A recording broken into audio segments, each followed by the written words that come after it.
Are you an established small business owner or aspiring entrepreneur? Would you like professional advice to help your business grow and succeed? Well, look no further. The Virgin Islands Small Business Development Center is the territory's #1 resource to move your business forward. Enjoy no-cost advising, low-cost training, and technical assistance from experts in both the public and private sectors. The VISBDC is nationally accredited and sustained by the University of the Virgin Islands and the U.S. Small Business Administration. Visit us at our locations on St. Thomas, St. John, or St. Croix, and follow us on social media at VISBDC. For easy access to all our training and networking events, be sure to join our newsletter and download the VISBDC app. The Virgin Islands Small Business Development Center, here to help your business start, grow, and succeed.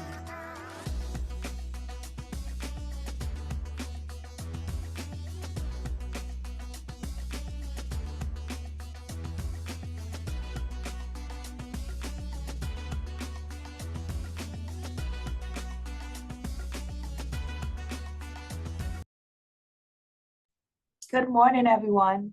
I bring you greetings on behalf of the VISPDC network. Welcome to the USPTO series. Today's session is entitled Maintaining Your Federal Trademark Registration. This session will discuss required post-registration maintenance filings, optional filings that can help ensure your federal registration protects your trademark for years to come, and the post-registration proof of use audit program, where you will learn what proof of use in commerce looks like and what happens during the audit process. Allow me to introduce today's lead presenter, Mr. Jason Lott. Jason Lott is the managing attorney for Trademark's customer outreach at the United States Patent and Trademark Office, where he specializes in helping small business owners understand trademarks and the federal trademark registration process. He began his career at the USPTO in 2000 as a trademark examining attorney. Here's a friendly reminder to place your questions in the chat, and they will be addressed by the presenting team either directly in the chat or later during our question and answer segment. A copy of today's presentation will be attached to the post-survey email after this live session. We encourage you to take a few minutes of your time to briefly fill out that survey and let us know how we're doing. This data is essential to us rendering these deliverables complimentary to you. So without further ado, Attorney Lott, the floor is yours. Well, thank you very much. I appreciate it. And thanks for the invitation to come and talk to you guys today about federal trademark registration maintenance. So what do you do in order to keep your federal trademark registration alive should you get to the point where you actually have a federal trademark registration? Like, you put in all the time and effort to get to registration. So make sure that you're doing the things that you need to do in order to keep that alive. So what we're going to do today is we're going to very quickly hit some trademark basics. I'm looking at the list here of folks here today, and I think I recognize maybe a couple of names. So who might have been here a couple last time we talked about trademark basics, but we should hit some fundamentals just to make sure we're all still on the same page. We're going to talk about the things you must file with us to keep your registration alive. I'm going to talk about some things you can file with us, in one case to plus up your registration if that's the sort of thing that interests you. And in addition, we'll talk about that post-registration audit program and things like that, what the examiners are looking for and things like that. We'll hit some resources real quick, and then I'm going to get to your questions. Okay, so let's do it. Let's talk about what in the world a trademark is. So if you might recall from the last time we talked, a trademark is something that indicates the source of specific goods and services and distinguishes them from the products and services of another party. The easiest way to think about it is to think about brand names, slogans, and logos that you already know. So when you see Nike, it's identifying the source of shoes and athletic clothing and equipment and all sorts of other things. When you see the word Reebok, you're probably thinking the same thing. When you see Adidas, you're thinking the same thing, right? So a trademark is going to be a brand name, a slogan, a logo that indicates the source of a specific product or service and distinguishes that from their competitors. So for you as a brand owner, that of course is incredibly important because you want to make sure that when your customers see your brand name, your logo, they're thinking of you and not of your competitor. So you can keep that business because obviously you are providing a great product or a great service or whatever it is that you happen to do in your business. So the other thing to think about is it is legal protection for your brand. So one of the things that it can become difficult for a business over time is to make sure that their competitors are not kind of crowding in and potentially causing some confusion and siphoning away customers and things like that. So you want to be able to enforce your rights that you have.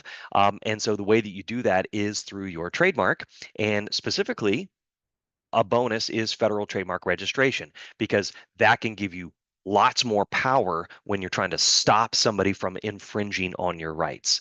So if you've gone through the process to get to federal trademark registration, you want to keep it alive because you want to make sure it continues to have that force and also that value.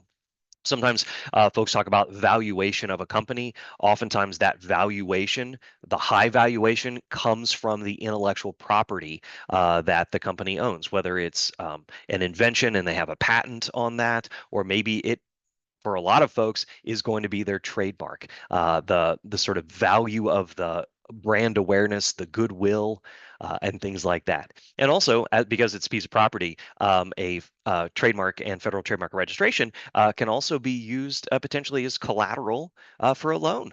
Wow, yeah, the people who are going to potentially give you money are like, man, yeah, everybody recognizes that brand. It's incredibly popular.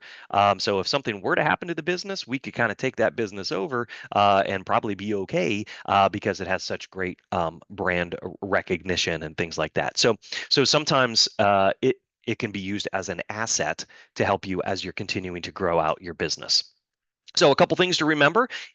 A trademark is something that you use to indicate the source of your specific products and services. If you want to, you can apply to register that trademark that you're using with the USPTO to make sure that you have nationwide benefits across the entire United States.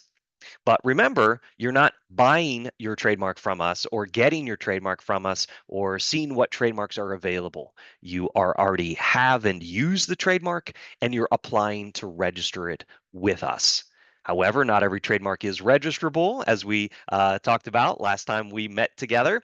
And also remember that your filing fee is not refundable. So it's always very important to make sure that you're making good choices in your application. And also, same thing is true with your registration, that you're not running into any issues where you should have made a change in your registration to delete something out and you didn't. And as you'll see, you could get popped for an additional deletion fee if you are continuing to claim use for something and you're no longer using it with those products or services. So we'll talk about that here in a couple of minutes. But just remember, we're not trying to take your money here, but it's very important that you're making the good choices and doing your research and understanding the bits of the process, which is what we're going to all talk about today. So let's make the assumption that you have done it. You've gone through the process. You have federally registered your trademark. Now what? What do you need to do to make sure that your registration with the USPTO stays alive and stays active? Well, one of the things that you will need to do is make sure that you file the documents through what's called the Trademark Electronic Application System, or TEAS, T-E-A-S. The reason that I want to highlight this is that there are some scammers out there who might be trying to say, oh, no, no, no, you can file with us over through this little thing. Nope. You file through the Trademark Electronic Application System, at least now in, where are we, October of 2025. Eventually that'll change. It'll be inside one of our systems called Trademark Center, but this is what we have right now. So you'd be filing something through TEAS, T-E-A-S. So what are those things that you would be filing? One of them is called a Section 8 declaration, and the other is called a combined Section 8 declaration and Section 9 application for renewal. These are two separate forms. They're filed at different points in the process. I'm going to break down both of these things, but I just sort of want to get you aware of the terminology. Section 8 and then combine Section 8 and 9. And we're gonna talk through the things that are required in both of these cases. So let's talk about this Section 8. Okay, so essentially, this is a declaration that yes, USPTO, I am still using my trademark in interstate commerce. That's really what this form is all about. Because remember, trademark rights in the United States are based on use. You cannot have a federal trademark registration on something that you are not using. All right. So yeah, so long as you're continuing to use your trademark, you can probably keep your registration alive. So here what you're doing is you're saying, hey guys, still using my trademark, and I'm going to show you some evidence of how I'm doing that. So when it's due between 5 and 6 years after registration. Okay. So let's say that you registered today, you would not have to file this until 5 to 6 years afterwards. So there's nothing that you would need to file necessarily in between that time. And the reason I highlight that is because, again, the scammers are going to try to contact you and be like, hey, you got to file this, you got to do this, do this. Nope. You don't necessarily have to file anything until 5 to 6 years after the date of registration. The filing fee is $325 per class. You might remember from the last time that we met that when you apply to register, you have to tell us what your products and services are. Those are administratively sorted into various international classes based on agreements that we have with other countries. And that's how we determine what your filing fee is going to be. Same thing is going to be true here. If you applied and registered Jason as a brand name for shirts, hats, pants, socks, shoes, that's all in one international class, class 25. And so in this case, if you were continuing to use it for these products and you filed your Section 8, your filing fee would be $325. If your registration has stuff that are in multiple classes, you would obviously, do the math, and it could be 650 or so forth, 975, depending on how many classes that you have. So there is this optional grace period. So it's a 1-year window that you have open in order to submit your filing, but there is an additional 6-month grace period. So call it really an 18-month window. 12 is going to be the cheapest. Okay, that's going to be your $325 per class. It's going to be an additional $100 per class if you're filing in that 6-month window outside of the, I guess, until the 6.5 year after registration. So it's possible, but it is going to cost you a little bit more. So that's the basics of what it is. You're saying, hey guys, still using my trademark in interstate commerce, okay? And so what all is included in this? Well, we need to make sure that you are correctly identifying the current owner. Yeah, I get it. We get it. Things change. You got your business up and running. Maybe you started off as an individual owner, but now you formed an LLC or an Inc. or you have a partnership or whatever it is. At this point, we just need to make sure that your Section 8 is correctly identifying the current owner. And sometimes the way that the way to make sure it's clean is to make sure you file an assignment in there as well. Say, hey, I'm transferring ownership from me as an individual over to this LLC that I have formed. And then obviously in your Section 8, you'd say, hey, the owner is this LLC. You also need to make sure that you are correctly specifying your products and services. So remember, when you apply to register, you have to tell us what your products and services are that you're, using with your trademark and registering with your trademark. That is a continuing requirement that you are very truthful with us about whether you're using your trademark with those listed items or not. So if you are still using your trademark with all the things that you listed, cool. That's fine. If there are things, you'll tell us, still in use, guys. If there are things we're like, well, I haven't, but there's a real good reason that we haven't, you can, note that it's excusable non-use. If, however, there are things that you are no longer using your trademark with, you need to delete them out, and you can do that in the Section 8. And this is actually incredibly important because the trademark register is for trademarks that are still in use in commerce with those listed products and services. If you're no longer using your trademark with something, you got to delete it out of the registration. And that's where the audit comes in later on. If we catch the fact that you still have stuff listed here and you're not using it, you're going to have to delete it, and that's going to cost you money. So you want to do it here. You're just being truthful. So what do I mean by that? So let's say that I registered Jason as a brand name for shirts, hats, pants, socks, shoes, but I'm no longer actually using it with shoes. It's just pants, socks, shirts, and shoes. In my pants, socks, shirts, hats, maybe. I forget what the other thing was. Okay, but not shoes. So what I would do in the section 8 is I would delete shoes from my listing of goods and services. And the other thing that I would need to do is include in there acceptable specimens that show how I am continuing to use my trademark with my specific products and services. And we can talk about that, such as understanding what a specimen is. Now, we talked about it maybe very briefly when we met last time, but really what you're doing is you're showing us this is how I actually use my trademark in commerce with my customers. So for products, it's usually going to be something that is shown on the product itself or on the packaging or something like that. For services, it's a little bit different. I'm going to show you an example for both of these things in a second. So remember, the specimen shows how you're actually using your trademark. This isn't a mock-up. It isn't some digitally altered sort of thing that you did, or you were having fun in Photoshop or Illustrator. This is a digital photograph of your product that has your trademark on it, maybe on the goods themselves, maybe on the packaging. If you're providing services, maybe it's a digital photograph or a scan or a screenshot of your advertising. So, and again, I'm going to show you some examples in a second, but as you can see here, it needs to line up with what you have listed in your registration. So if I registered Jason as a brand name for shirts, hats, pants, socks, my specimen is going to need to show my trademark being used on shirts or hats or pants or socks. That's what the post-registration examiner is going to be looking for.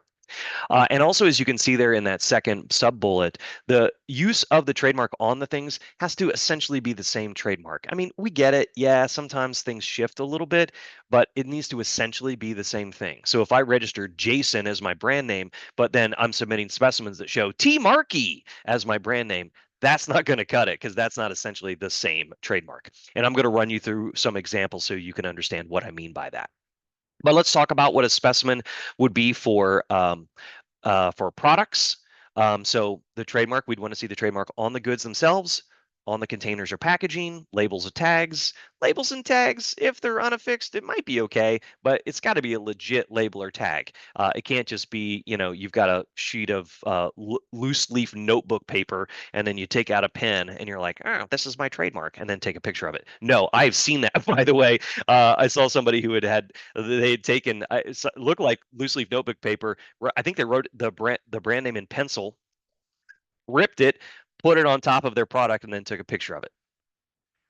No, that's not a real label. That's not a real hang tag. That's not how things are actually used in commerce, right?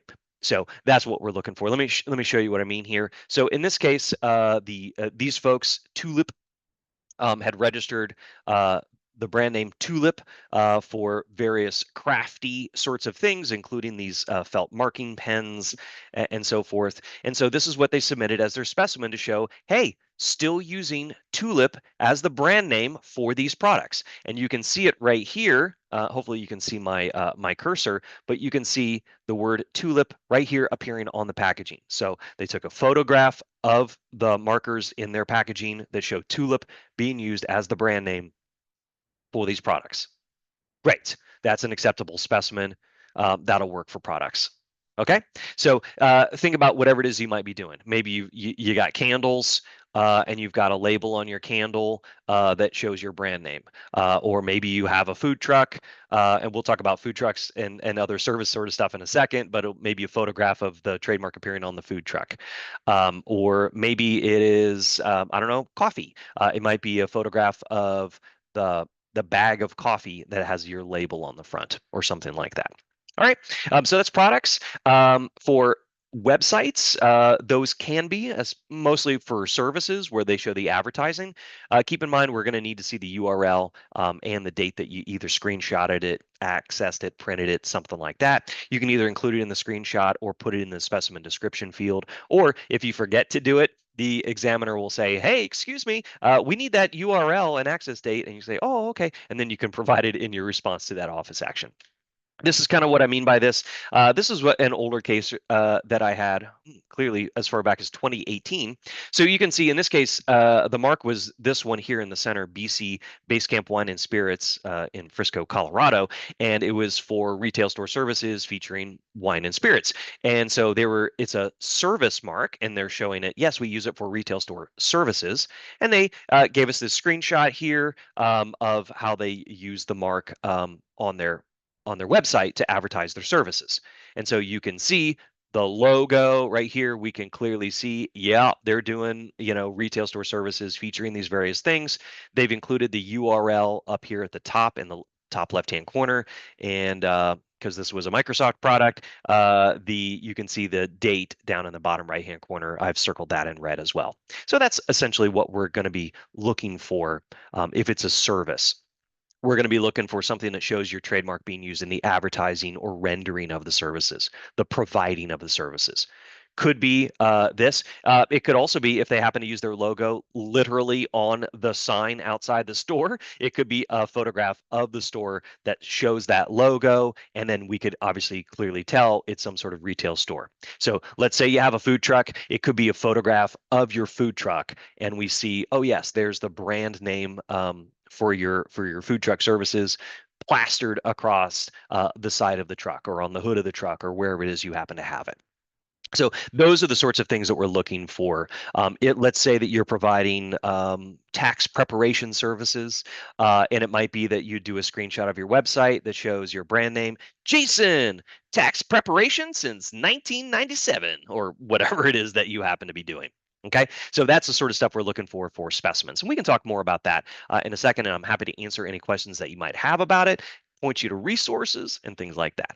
Okay, so let's talk about this essentially the same trademark situation because, as I noted, we get it, businesses don't often stay the same.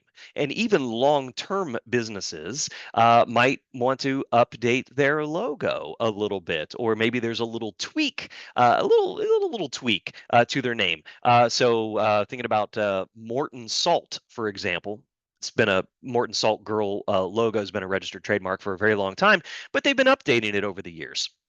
And so now Morton Salt, they might file new applications to register this sort of updated version. But, in between, when they're submitting their evidence, we're going to be looking, hey, is this a slightly modern version, essentially the same trademark as the old version that they registered?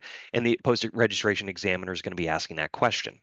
So the reason that I want to raise this for you is because, yes, you need to still keep using your trademark in order to keep your trademark registration alive, but we get it. Sometimes things are a little bit different. Okay, you might be adding something to part of it, and I'll show you an example here. Okay, so what we're really talking about is when you submit your evidence of use to us, how we see your trademark on your evidence, on your specimen, must essentially create the same commercial impression that the mark in your registration certificate does. So there can't be a material alteration of the trademark, like changing Jason to T Markey, or your logo is of a cat and then you swap in a dog. That's not going to work. Okay, so it's got to be essentially the same trademark without big changes. So here's a little knowledge check here for you folks. You can either throw it in your answer into the chat if you want to. You can keep it to yourself. It's okay. I'm not going to judge you either way. So the question here is whether these trademarks are essentially the same. And so let me talk you through it real quick. So on the left-hand side, you can see the trademark as it appeared on the registration certificate. So the CD Corey Delta Constructors registered their trademark. Now, they registered this a while ago. And the reason I know that is because back in the day, we didn't accept full color logo drawings and you had to line it for various things. Let's just assume here that these folks registered the thing without any color claims in them just to make it easier. So you can see their registered trademark is CD Corey Delta, and then there's a line, and then the word constructors underneath.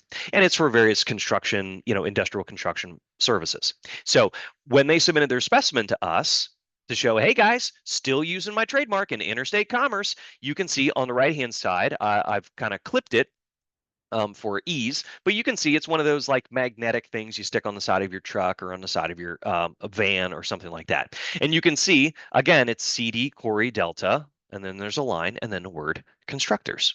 And then underneath it, there's this box that says an employee-owned company. And so the question for the post-registration examiner is, are these essentially the same trademarks? Yeah, and so that's the question that she's going to ask herself. So let's do a little bit of analysis here.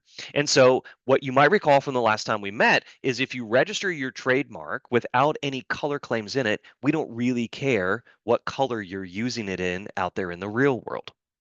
So the fact that what we see on the left-hand side is kind of black and white, and what we see on the right is red and black and white, that doesn't really matter, okay? Because here, if they registered it without any color claim, we don't care what color they're using it in out there in the real world. So then what it really boils down to is we see CD, Corey, Delta, we see that line, we see the word constructors, but the main real difference here is this box underneath that says an employee-owned company.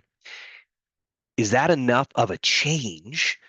So where the post-registration examiner is going to have to say, no, sorry, these don't match. And the answer here is it's not a difference. These are essentially the same. The fact that there's this additional wording and this little rectangle down underneath doesn't really change the commercial impression of the trademark. It's still essentially the same trademark. It just happens to have a little thing underneath it that says an employee-owned company. Again, that wording is pretty much non-source indicating anyway, so it doesn't really add any value. The fact that it's inside a little rectangle doesn't really matter. We sometimes call that a, quote, carrier. That stuff doesn't really matter. So in this case, these are essentially the same trademark, even though there's a little bit of a difference and they've sort of have something else that appears underneath the trademark. So this would be okay. So let me hit you with knowledge check number 2. So here, would these trademarks be essentially the same? And for those of you who were with us last time, you might remember there's something called a standard character format drawing, and I'll walk you through that. So again, what we see on the left-hand side is the wording that these folks registered with us, robo-melt. And it was for obviously, an ice melting sort of product. So the question is, are these essentially the same? And you might take a look at what you see on the left and be like, well, Jason, those are in Times New Roman font. And I look over here on the right-hand side and boy, oh boy, those are not in Times New Roman font. You got like a puffy letter here. You got some stars and stripes action going on. You got these in blue and white and red. You got a little gradient over here. No, these aren't the same. But it turns out they actually are, because you might recall from the last time we met, what you see on the left-hand side here is this, quote, standard character format, which means when you register your trademark like this, without any sort of stylization or font or anything like that, you can put in whatever style, size, font, color you want to over the life of your trademark registration. And then when you submit your evidence to us, we're not really going to care what font, style, size, color it appears in. So remember, when you register your brand name in this standard character format, it gives you a really broad scope of protection, gives you a lot of flexibility in how you use your trademark. And the RoboMelt folks here are taking full advantage of that. So again, we don't care when we're examining the specimen what the font style, size, color happens to be. So we just need to see ROBO-MELT. And we do. We see it over here on the bag of the ice melt preparation. So in this case, even though what might not seem like it when you first look at it, these are considered to be essentially the same trademark. And so again, this would be okay. All right, here's knowledge check number 3. There's only 6 knowledge checks today, folks. Okay, so don't worry. I'm not going to be giving you pop quizzes all day long. Okay, so this is the last one for this section here. So again, let's go through the analysis. Are these trademarks essentially the same? So what you see on the left-hand side here is NACO or NACO, National Association of Counties. We see this sort of like red and white wavy sort of thing, and then Counties Care for America, a little tagline or slogan down at the bottom. That's what they registered with us, in this color and with this wording. So when they submit, and it's for various association services, as I think you would probably guess. So when they submitted their evidence to us, it was an advertising brochure, and I clipped it because I didn't want to. You didn't need to see the whole thing. I clipped it so you could see this is how they used their logo on their advertising brochure for their association services. So the question is, are these trademarks essentially the same? Well, we can pull it apart and ask the question. So first of all, do we care that there's like this sort of blue-gray background? No, not really. As you can see on the left-hand side over here, it's kind of a transparent background. Doesn't really it doesn't matter what color it appears in on the specimen itself. It just so happens that the advertising brochure had this sort of blue-gray background. So then we start looking a little bit deeper. We see NACO on the left, NACO on the right, National Association of Counties. Oh, this is a little change here. Instead of 4 red wavy lines, we have 3. Is that essentially the same? We don't even actually have to answer that question because we get down to the bottom and we see, this is a completely different tagline. The voice of America's counties. Well, that's not what they registered. They registered Counties Care for America. So here, the trademarks are not essentially the same. The taglines at the bottom are different, so this is going to be unacceptable, and it's not going to work as a specimen because it doesn't show that they're still using essentially the same trademark that they registered with our office. So this is going to be a no here. Okay? Hopefully that makes sense. If it doesn't, pop something in the chat. I'm happy to answer some questions when we get to the end, or come back to this example and we can break it apart even more. Okay, so we're going to keep moving here. All right, let's talk about the combined section. So that was the section 8. Okay, all of that was about the section 8, which is what is due between 5 and 6 years after registration. So the section 8 and 9 is basically the same thing. It's just that the timing is different and there's an additional form you need to fill out. So here, again, it's all that same stuff from before. This, however, is due between 9 and 10 years after registration and every 10 years thereafter. This is why some people talk about federal trademark registration being for a 10-year period. Yeah, I guess. Okay, you could think about it that way. There is that weird section 8 due between 5 and 6 years, but you could think about it that way. So if you're thinking about, okay, Jason, what am I going to have to pay over the lifetime of this federal registration if I want to keep it going? Well, every 9 to 10 years, you'll need to submit a combined section 8 and 9. So if you registered today, you would have a section 8 due between 5 and 6 years from today. You'd have your section 8 and 9 due between 9 and 10 years from today. And then the next one would be between 19 and 20 years, 29 and 30 years, 39 and 40 years, 49 and 50, and so forth. And what is the price for that? Well, it's pretty straightforward. It's $650 per class. So remember, the section 8 is $325. It's an additional $325 here to add on that section 9. So again, similar sort of situation. It's a 1-year window, but if you need an extra 6 months, sure, you can have it, but it is going to cost you an extra $200 per international class. So that's kind of how that works. So if you're, again, thinking about, how much am I going to have to spend lifetime over this thing? $325 per class during 5 and 6 years, and then $650, at least that's the current price anyway, every 10 years. So if you kind of parcel that out, okay, $65 a year is sort of like what that would be. Depending on your business, that might be like, cool, yeah, that'll work for me. I can find an extra, essentially, $650 every 10 years. And the reason, by the way, that we do this is because we assume by the time you're hitting your 19 and 20, 29 and 30, 39 and 40, you're a pretty well-established business. And so you're going to be able to handle this. We try to keep our costs low at the beginning when you're first starting your business, so you can get in and sort of get that trademark protection. And then as if your business continues, we assuming you're doing well enough. And so the prices are a little bit higher when you get into maintenance. Okay, so what are the requirements here? Again, exact same thing from before. Current owner, correctly specify your goods and services. Again, if you're no longer using your trademark with specific goods and services, please, please, please delete them out of your registration. I know part of you is like, oh, my goodness, Jason, I work so hard to register for all these things. I want to keep it the same. I got it framed on my wall. Okay.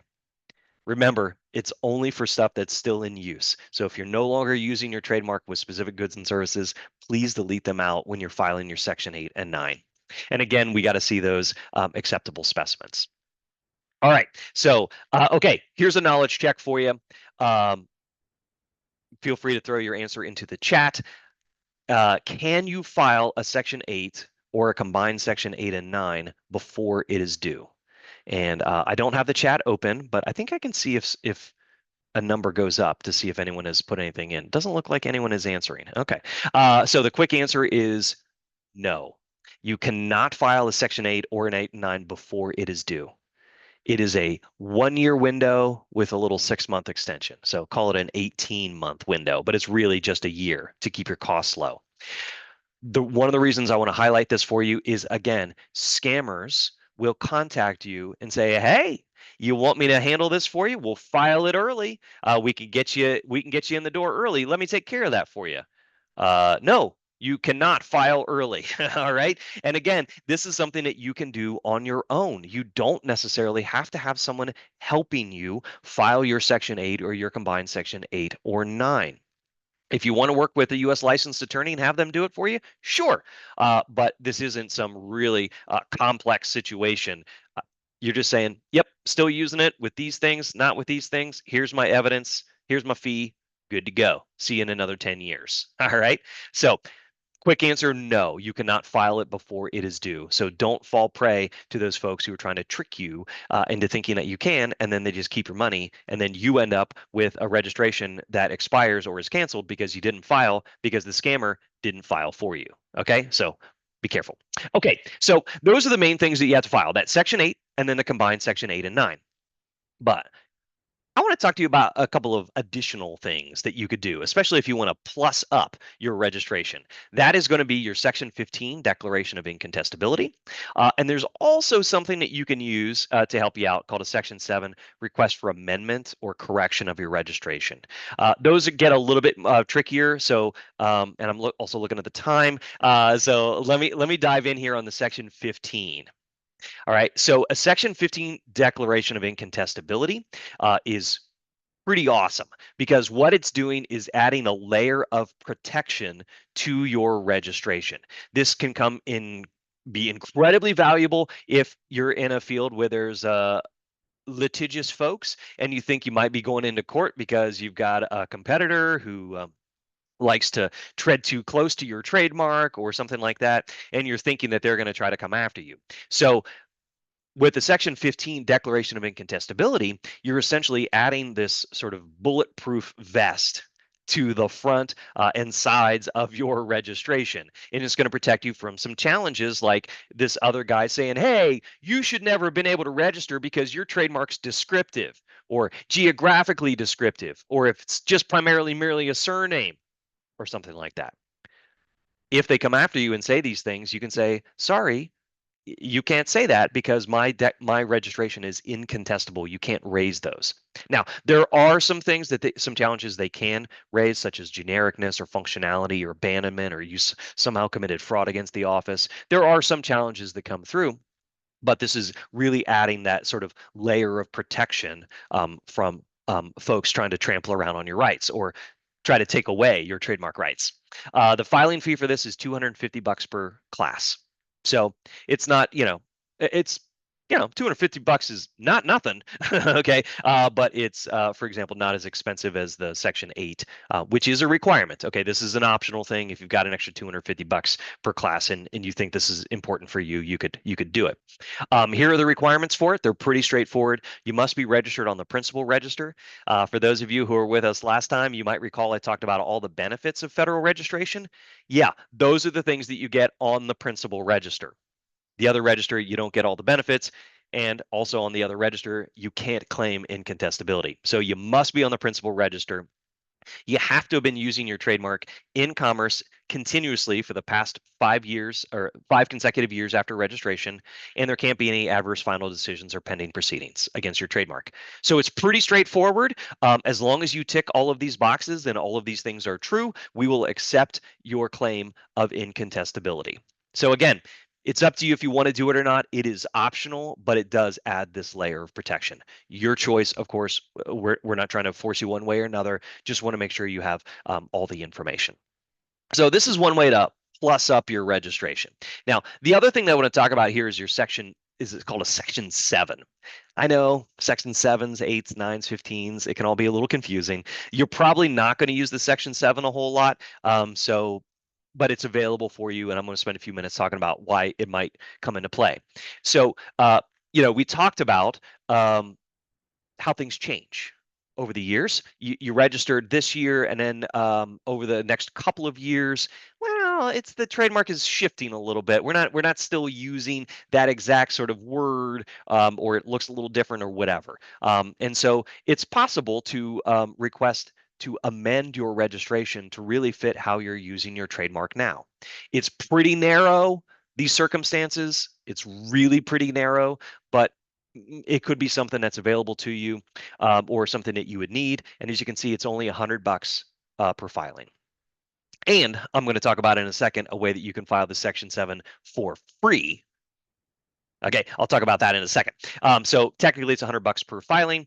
Requirements here, you can't be materially altering your trademark. So again, I can't change from Jason as my brand name to T Markey. I can't change from a cat logo to a dog logo, things like that. So just these are tiny, tiny, tiny tweaks that most people wouldn't even really see. And again, we'd have to see a specimen of how you're actually using it, out there with the people to make sure, okay, yes, that's how they're actually using it. So let me take you through a couple knowledge checks here so you can understand what I mean. And I'm going to move pretty quickly through these because I do want to make sure I get to your questions. So let's say that you were Stadler Rail and you have registered Stadler Rail as a brand name for railway vehicles. But the way that you use it now is just you've sort of chopped off the word rail, and your brand name is Stadler. You use Stadler as your brand name for railway vehicles. Would this be okay? Is the post-registration examiner going to say, whoa, whoa, whoa, whoa, whoa, you can't do that. These are not essentially the same trademark. And the quick answer here is, yeah, it's okay. It's acceptable to make this change. And here's the reason why. If you look at Stadler Rail, the trademark Stadler Rail, the wording rail is, in this case, generic. It's the generic word for the products, or essentially the industry in which it operates. So rail was disclaimed in the actual trademark registration because it's non-source indicating. So here, the fact that the word rail goes out of the trademark doesn't really change anything for consumers. They're like, yeah, wasn't it always Stadler? Like, I don't know, because it doesn't really have any source indicating consequence. So in this case, if this was you could delete out that generic wording from your trademark, and we would say, okay, sure, that's fine. Let me show you this one. Okay, what about this? So here, let's say you are Northern Anchor Account, and you provide these banking and financial services, including a bank account, and you wanted to amend your trademark registration to show Northern Anchor because you no longer use the word account with it anymore. You just call it Northern Anchor for your bank account services that you provide. Would this be okay? All right. Think back to the Stadler Rail example, and the same thing is true here. The word account is generic for a service that is provided by these Northern Anchor folks. It's the generic term. Account is the generic term for an account. All right. So again, no source indicating function from the word account. So it's fine. They can chop it out of there. And the USPTO is going to say, okay, sure, no problem. It's not really changing your trademark at all. So let me hit you with our last knowledge check right here and ask you, what about this one? So here, as you can see on the left, X-Base Backpackers has been registered for hostel, hotel, and motel accommodations. When they submit this Section 7, they'll be like, well, we don't really use it exactly like that anymore. As you can see, we kind of have like this, paint sort of splash for our X, and we've taken out the word backpackers. But other than that, it's the same. No, not really the case here. In this case, it would not be an acceptable amendment.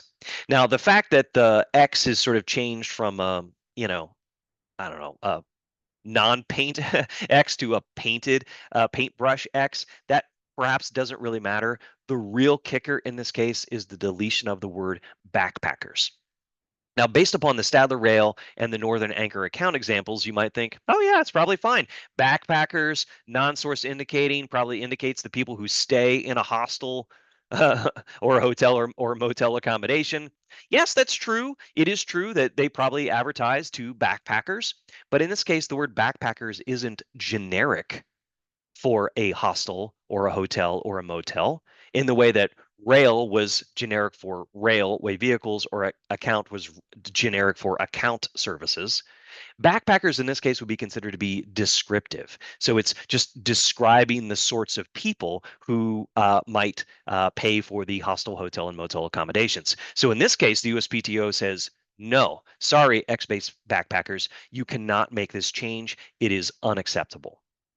And that's because of the sort of strength is the wrong word for backpackers, but it really goes to whether it's source indicating or non-source indicating. So in this case, this would be a no. All right. So again, you're probably not going to be filing a whole lot of Section 7s. You might, especially in a circumstance I'm going to talk about in a second. So how does this work? So you're hitting your 5 and 6 year mark, you're filing your Section 8. You hit your 9 and 10, your 19, 20, your 29 and 30, 39 and 40, you're filing your Section 8 and 9. So what happens is it's going to come into our office. It's going to be assigned to a post-registration examiner. She's going to look at it. And if it's acceptable, hey, cool, we'll let you know. Good to go. However, if it is not acceptable, the USPTO is going to issue an office action. And you are going to have to file a response in order to move forward. If you respond in a way that takes care of all the issues, cool, great. You can, you're good to go until the next time your filing is due. If not, you're going to need to respond to it and try to overcome the issue. You have 6 months from the date of the office action to do it if it's one of your Section 8s and Section 8 and 9s. So you got 6 months, whichever. So you got that time. Oh, there's also the last day of the statutory period. Sorry, I should have read that out loud. If it's an optional filing like a 15 or Section 7, it's just simply 6 months from the date of the office action. So that's how it works. And if you might recall from the last time we met, kind of talked about the sort of back and forth that you might have, it's going to come in the form of an office action, which is, I know, weird wording. Like, why do you call it that, Jason? Just call it a letter. Okay, just call it a letter. Even though it's not a physical letter, it's an email that you get with a link to a digital letter. But anyway, that's what the office action is. One of the things it might do is require payment of a deletion fee, specifically if we discover in your filing that maybe you're not actually still using your trademark for every single thing you have listed in your registration. Hey, Jason, you said were using it for shirts, hats, pants, socks, and shoes. But you can't provide us any evidence that you're still using it for shoes. You need to delete the word shoes from your registration. And if so, you're going to have to pay $250 per class. That's that deletion fee. So that can be here. Let me that can be assessed multiple times.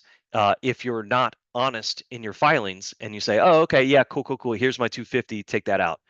Well, hold on a second. If you're folding that quickly on this, I need to see some evidence that you're actually using it for hats. Oh, yeah. I'm no longer doing that. Take that out too. Okay, well, that's an additional 250. Okay, so you want to be very honest with us and tell us. We're not judging you either way. If you're not using it for goods and services, just take them out. It's totally fine. It's no problem. Here's the way that you can avoid the deletion fee. If in the Section 8 you say, I'm not using it for shoes or hats, and I just want to go forward with shirts, pants and socks or whatever it was. Okay. So if you're just deleting stuff in your Section 8, you're not going to get hit with a deletion fee in that case. Or you can file a Section 7. And if the only thing that you are doing in your Section 7 is deleting out goods and services, there is no fee for that. So again, we're trying to give you opportunities and we're encouraging you to be very, very honest with us about whether you're still using it with those products and services or whether you're not using it. And if you're not, please, please, please delete that wording out of your registration. Okay, so how do we know this? The post-registration examiner might discover it when you file your Section 8 or your combined Section 8 and 9. There's also an audit program. And so this originally started off as a pilot program back in probably 2017, and it's now a permanent program. And so we will randomly audit registrations and say, I need to see evidence that you are still using your trademark for this, this, this. And if the person responds and says, oh, yeah, no, I'm not. Okay, you're going to get hit with those deletion fees. And again, we might ask you, okay, well, what about this, this, and this? Yeah, not those either. And so we have certainly had situations where folks have been hit with multiple fees because, again, they're not being honest about whether they're still using it with specific products and services. And we know they're not being honest because they're not able to provide proof that they are actually using it with those specific things. And the reason for this, the reason that we do this is, by the way, there's some also some directed ones that the USPTO can institute. It's not always random. Sometimes they'll be like, hey, this could be a fraudulent situation. Let me dig in over here. So the reason that we do this, because remember, trademark rights are based on use here in the United States. So in order to register it, you must be using it. That means on the trademark register, we only should have trademark registrations for marks that are actually in use in commerce with the listed products and services. If not, the trademark register would be just filled and bloated with all of these old registrations, and there wouldn't be any room for you to be able to register. So I think it's currently we have about 3.5 million registered trademarks.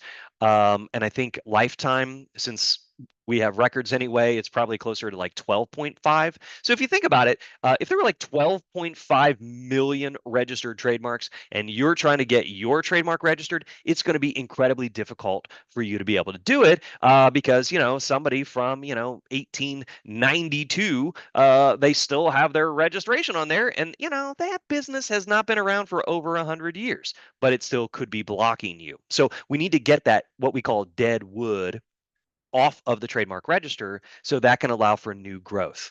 The new growth, of course, being you and your business, so you can register. So we try to have it, and we're required to have it as an accurate reflection of the trademarks that are actually in use in commerce and registered with us. So stuff, hey, great, cool. Your grandmother, your grandfather registered a trademark, 60 years ago. Awesome. But if it's not in use, it should still not be active and it should not be blocking other people from being able to register the trademark. Okay, so that's kind of the audit program. So let me hit you real quick here with some help, and then I do want to get to questions if you have any.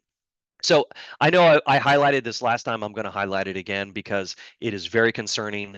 I want the best for you. I don't want you to get taken in by scams. I want you to be able to protect yourself. So scammers pop up at all points in the trademark registration process. They absolutely pop up once you get to registration. So unless you're represented by an attorney, in which case some of your contact information is going to be hidden, you have to include your mailing address along with your email address. So what happens is the scammers will send you snail mail to your mailing address. They're going to be paper documents. Please note, we pretty much never, ever, ever send out paper documents anymore. Everything we do is electronic. So the fact that you would be getting some paper document from something that looks a little shady, that'll tell you right there, it's shady. Okay. It's going to be perhaps a solicitation or some sort of invoice where they're trying to trick you into saying, oh, you got to file this, you have to file that, this thing is due over here. And we have a whole web page filled with PDFs of these sorts of things that we've collected over the years of people receiving these fraudulent solicitations, misleading notices, these offers, and things like that. Oh, you need to be on this private brand registry. It's only going to cost you 4,000 euros. Send money direct to Lithuania. No, no, that's not us. Okay, you're going to see all of this stuff. You're going to get hit with these things from essentially within 24 to 48 hours after you apply. You're going to get hit with these things all the way through through registration. So again, I would encourage you to be careful, have your antenna up, be aware. This seems like they're really pushing urgency, like I really need to pay this. What's going on here? Well, I'll tell you right now, USPTO is never going to push urgency. It is your choice as the brand owner to choose what to do. We're never going to be like, you got to do this, you got to do it now, or you got to pay us in gift cards or in cash, or a wire transfer. No, that's not how it works. And we're not going to be asking for your social security number over the phone. We're not going to be asking for your credit card information over the phone. Yeah, none of that stuff. So just be aware of the scammers. All right. We have lots of great information available for you on the website. I know I showed you this last time, but if you happen to be attending on a and have a mobile device handy and you want to scan the QR code, that'll download the trademark registration toolkit to your mobile device. Encourage you to do that. Again, it's a PDF. You could also bookmark the link because we do update it from time to time. And essentially, it is a kind of walkthrough of the registration process. So lots of other great stuff on the site. If, for example, you're not sure if it's a copyright, a patent, a trademark, a trade secret that you might have, you can scan the QR code right there, answer some questions, and it'll help you identify the type of intellectual property that you might have in your business. And you might have multiples, like you might have, maybe you have some sort of patentable thing, but you might have a trademark, you might have a couple of copyright things, which you can learn about as you take the little quiz. I always love to highlight our Trademark Assistance Center, or TAC, as they are sometimes called. They are our customer service folks. They are wonderful and they want to answer your questions. The problem is that they are very short-staffed right now, and so it takes them a very long time to be able to pick up the phone. Instead of 20 seconds, it's now an hour on average, sometimes up to 2 hours, depending on the time of day and how many people are calling in. They're open Monday through Friday, 9 a.m. to 4 p.m. Eastern. Would encourage you, if you have a question, you can't find an answer on the website, you can contact them. Just be aware it's going to take a little bit of time for them to get back to you. And the other thing I would highlight is that if you have a question that involves legal advice, please be aware that no one from TAC can provide legal advice. I can't provide it either. We also can't provide or help you enforce legal rights or recommend specific private attorneys. I do get that question. Come on, Jason, you know who the good ones are. Can you just point me in the right direction? No, I cannot. I'm not allowed to. No one at the USPTO can do that. But if you take a look at the link at the bottom of the screen right there, that is our page about hiring a U.S. licensed attorney, and that includes some links to potentially free and reduced price legal services that are available as well. And as I close out here, a couple things to remember. Your best resource, if you want help with either your application or your registration, that's going to be an experienced U.S. licensed trademark attorney. Those are the only people who are allowed to represent you before the office. They have to be barred in a U.S. state or territory. Okay, it can't be someone who is like, oh well, I'm good to go in Mexico.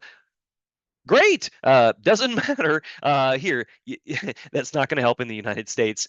You have to be, if you want representation, it's going to be a U.S. licensed attorney representing you, not some rando that you find online. Okay, has to be a U.S. licensed attorney, preferably one who knows a lot about trademarks and not someone who typically does, I don't know, medical malpractice suits or something like that.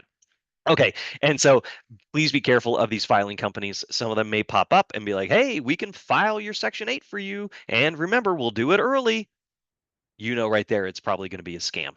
And again, these are things that you can do on your own. You don't necessarily need somebody to do it for you, so long as you've done your research and you're comfortable with the filings. Okay, so there we go. We are to the questions phase. I don't know if anything has come in. It doesn't look like it. Pretty quiet. Nothing in the It chat. has been quiet. Okay. Well, I'm happy to answer anything. If people have them, they can either pop them in, or maybe if they're allowed to come off mute, they can ask a question, or I can point out resources or show stuff on the website. It's up to you. So Yeah, and we that can. is correct. So we've arrived to our question and answer segment. You can ask your question directly in the chat, or you can raise your hand and unmute your mic to ask directly.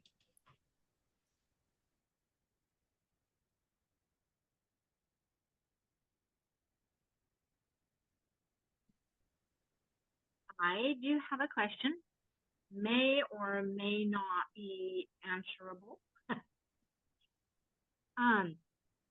I have used like particular colors and particular fonts, and it's just letters, but it's the arrangement of the letters. What kind of details would I need to include in my application to make sure that it's trademarkable? Okay, so from what I'm hearing from you is that you have a brand name or some sort of arrangement of letters, and sometimes you use them in a particular font and particular colors. Is that, am I hearing that correctly? Yes. And I'll see if I can drop one into see if it'll drop into the chat. Yeah. Okay. Okay.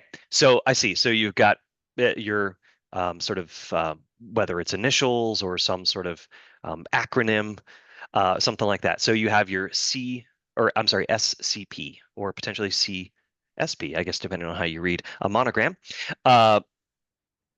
So whether or not that is registrable is going to depend on various things. Whether for whatever, because remember, trademarks are always sort of analyzed in conjunction with whatever product or service it is that you provide. So let's say the acronym really is SCP, and that there's a known acronym out there that is for, I don't know, satellite communication protocols. Okay, and what you're doing is some sort of satellite communication protocol, in which case the letters SCP could be considered to be descriptive of those services, and so therefore that would not be something that's registrable if it's descriptive. But if they just happen to be three random letters, whether they are your initials or not, but they don't really have any meaning, then letters like that can be registered. So think about IBM. That stands for International Business Machines, but on its own, IBM doesn't necessarily have any meaning, and certainly didn't when they were first starting out. So that was fine. KFC, well, we know that means Kentucky Fried Chicken, but does KFC on its own, when they were first started using it, was that a known acronym? Probably not necessarily. And so sort of a random string of letters like that, those are things that can be registered.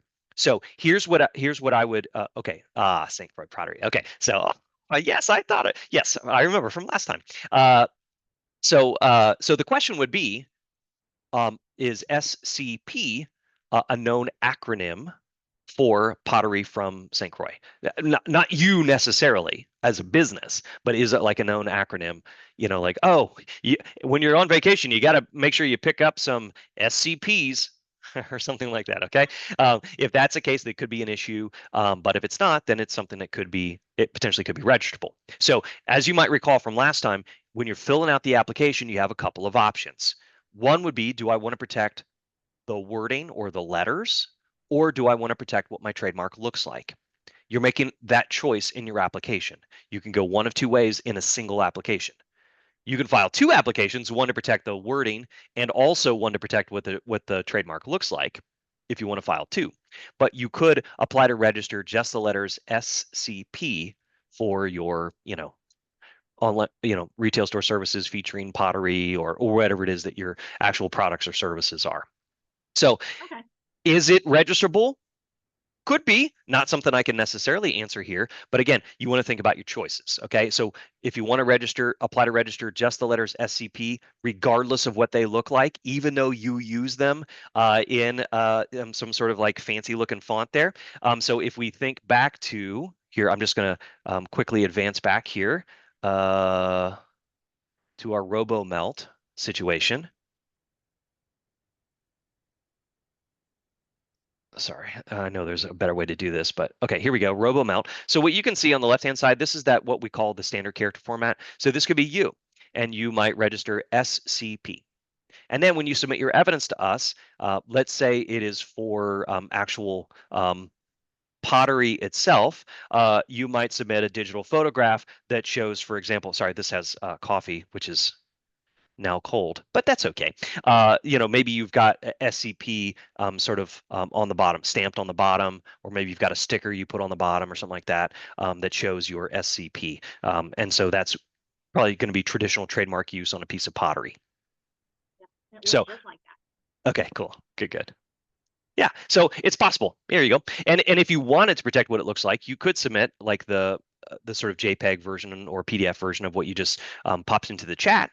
But if you did that, that means that and especially if you did it in color, that means the examining attorney and then the post-registration examiner are going to be looking for SCP in those specific curly little fonts and in that particular shade of green. They're going to be looking for that to be almost exactly or essentially the same when they're looking at your pottery or a shot of your retail store where you sell your pottery or whatever it is. So that's why oftentimes people will, unless what it looks like is so incredibly important to them, like Coca-Cola and their Spencerian font, a lot of times small business owners will just do the wording alone, like your RoboMelt situation, or just SCP without any sort of stylization to it. That standard character format. So hopefully that helps anyway. Yeah, thank you. Yeah, sure, of course. Thanks for the question.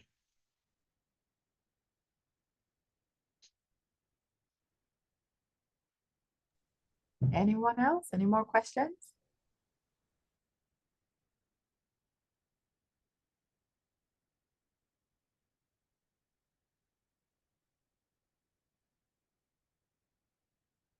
I'm just advancing here to get the questions. Thank you for that. Well, I guess it's safe to basically close out because we don't have Okay. any more questions. I don't see any more hands raised. So I'll go ahead and say the VISBDC has so much more in store for the USVI small business community. You can visit our website at www.visbdc.org. Follow us on Facebook, Instagram, Twitter, and subscribe to the VISBDC YouTube channel for new uploads of our webinars. We encourage you to download the VISBDC app on your mobile device from the appropriate app store. And I do see a hand raised, so I'll go ahead and I'll let Miss Amy go ahead and unmute and ask a question directly. Oh, okay. I was trying to unmute and it didn't work. One question. So based on what I heard, if you have a trademark, even if the color is basic, like black or gray, it will be, it's, you can pass it, and even though we change the colors to like green, purple, red, while we do business? Yeah, that's a possibility. So again, it depends on how you what the choice that you make when you're applying to register your trademark. Let me see if I can just show you. So what you'll have to do, and I don't remember if you were with us last time, but one of the things we talked about was you were going to submit your trademark drawing, which shows you're choosing the format for the trademark that I'm sorry, I'm stumbling over my words. Just give me 1 second here. So here we are in USPTO.gov. If you hover over trademarks and you go over here to trademark basics, there's all sorts of information that we talked about last time we were together. I would point out that you can look over here under, well, there's application requirements. Also look at drawings and specimens. And so what the question that you're asking about is going to be essentially goes to your trademark drawing and your choice. Do you want to protect wording alone, or do you want to protect what your trademark looks like? And you can upload what your trademark looks like, and you have a choice if you want to do it with no color claim or if you want to do it in full color. If you do it in full color, we're going to be looking for your evidence to show it in those colors. But if you do it with no color, you specifically are making a choice. No color claim here, guys. No color claim. When you're out there doing business, and you submit your evidence to us, we don't necessarily care what color it's in. So submitting it without any color in it is going to give you more flexibility over the life of your trademark registration. And you can read more about that stuff right here. Talking about standard characters, talking about special form. That's what we're really kind of getting at. Here, there's also one here. I think it's in trademark examples as well. So here you go. This is stuff on trademark formats. This will help you as well. Okay, there you go.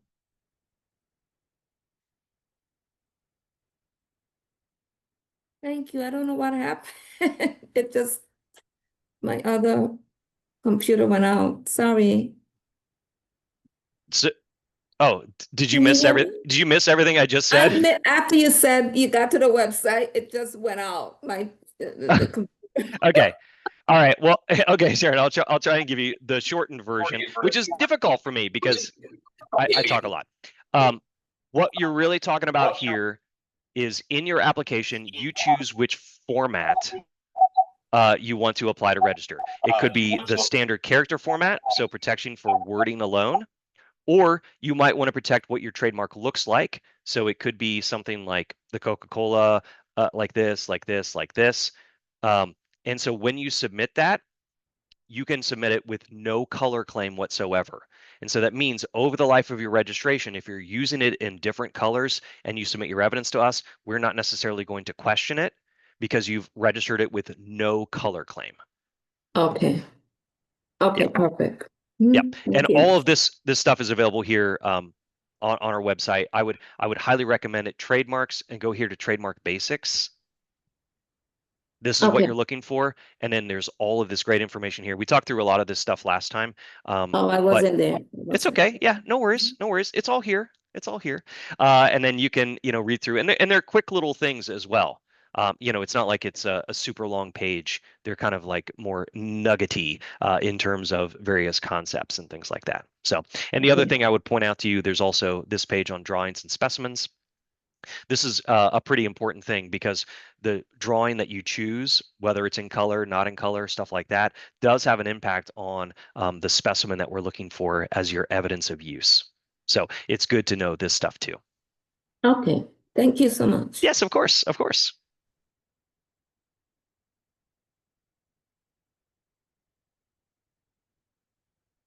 Alrighty, so I guess it's safe to say that concludes our question and answer segment. And so for the remainder of the webinar, I am going to take you guys to the VISBDC training portal. There we go. Can you see my screen? Yes. Okay, great.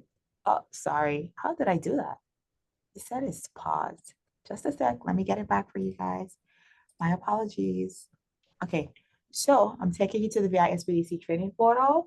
And so we have trainings coming up, but based on our last question, I want to make sure that everyone is aware that in case you missed any live sessions, you can go to the on-demand section here, hit search, and our webinars that are pre-recorded will populate. Then you just follow the prompts so you can get to view that session. So right here, Jason presented on trademark basics. So if you want to go back and watch at your leisure, you can go ahead and follow through that entire presentation, and we can email you the presentation materials. Alrighty. So this basically concludes the month of October, and we're moving into November next week. So starting off with our Agriculture Business Center, they have business planning for farmers and fishers. On November 3rd, it's going to be from 9 a.m. to 12 a.m. And this is happening on our St. Croix side. Also, we have happening at 11 a.m. a webinar taught by VISBDC advisor Celia Caluset. She is going to continue her Leveraging AI for Small Business Longevity series. And that session is entitled AI Tools for Team Management, Technology, and Work-Life Balance. On November 5th, we have VISBDC advisor Rael Reddick. She's located on St. Croix. Her strong suit is financials, and the webinar that she will be presenting on is entitled Predictive Power, How to Budget and Forecast for Maximum Profit. On November 6th, the following day, we have Langley Shazar, and he's going to be presenting on a customer service-based topic. And so that session is entitled More Than a Sale, Strategies for Building and Retaining a Loyal Customer Base. That webinar begins at 11 a.m. And you can continue to go through the events that we have in our training portal. You can register for these. Our calendar goes all the way up to December, correction. And we may add events as we go. So we encourage you to go to our training portal and register for as many as you can. And we'll be happy to see you in our trainings. So I'm just gonna go back to our chat. Thank you, Mr. Jason Lott. Very insightful presentation. Okay, you already responded. Jason is on top of things, as always. So we don't have any additional questions. So once again, thank you for your time and attendance. Jason, it's always a pleasure collaborating with your agency on presentations like this. You have been a very enthusiastic presenter. Thank you for keeping us awake and keeping us informed. That was a lot of information, but Yeah, we were with you every step of the way. So once again, well, good. on behalf of the entire VI SBDC network, we wish you a productive rest of day. Take care. Bye.